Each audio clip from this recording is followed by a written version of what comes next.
Ngayon ko lang po isa sa publiko ito. Maraming beses po ako inalok na talikuran ang independent majority block kapalit ang pagbabasura sa aking kaso.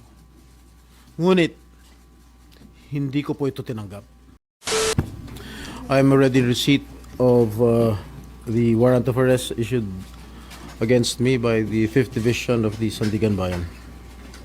Nais ko lang pong bigyan din ang mga bagay na ito. I will remain firmly with the majority bloc under the leadership of Senate President Alan Peter Cayetano. Hindi ako matitinag sa anumang panggigipit, pananakot, political maneuvering para talikuran ang aking paninindigan. I will not yield to threats. I will not be intimidated.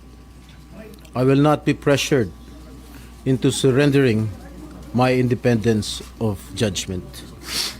I am giving instructions to the Senate Secretary to put on hold my salary.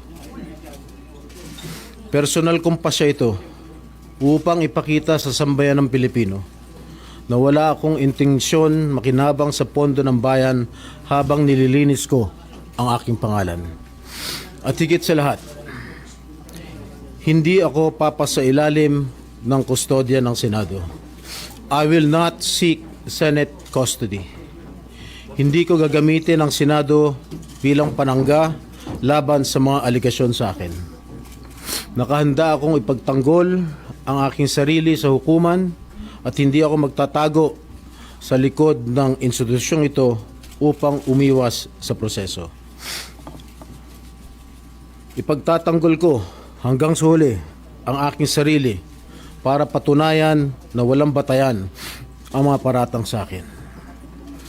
Kalokohan ang lahat na ito. Mismo ang Senate Legislative Budget Research and Monitoring Office or yung LBRMO ang nagsabi sa ombudsman na wala silang anumang dokumento o record na nagpapakita na ako ay nagpasok ng anuman insertion sa 2025 national budget. Ang mahalagang impormasyon nito ay kinilala pa mismo ni dating Senate Blue Ribbon Chairman Senator Panfilo Lacson bilang isang makabuluhang ebidensya na sumasalungat sa mga aligasyong ibinabato laban sa akin.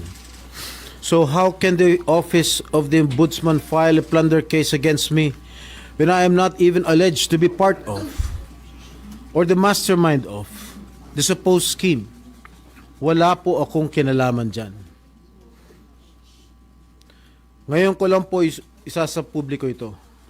Maraming beses po ako inalok na talikuran ang independent majority block kapalit ang pagbabasura sa aking kaso. Ngunit, hindi ko po ito tinanggap. Mas nanaig ang paninindigan ko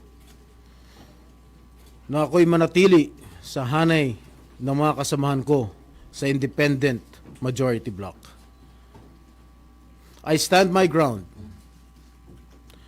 Ngayon kung tatanungin niyo kung sino sila, abangan ninyo ang susunod na kabanata. I stand my ground because what is at stake here goes far beyond my personal circumstances.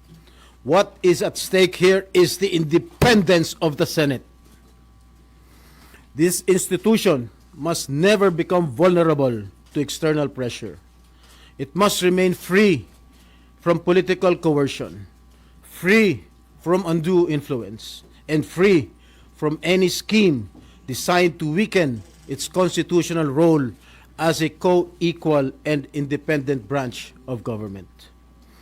If this is the price I must pay for the decisions I have made and the principles I have chosen to uphold, then I am prepared to face the consequences, however difficult they may be, especially for my family. I will not be broken by accusations, nor will I yield to political pressure. I will meet these charges head on, defend my honor through due process, and place my faith in the truth.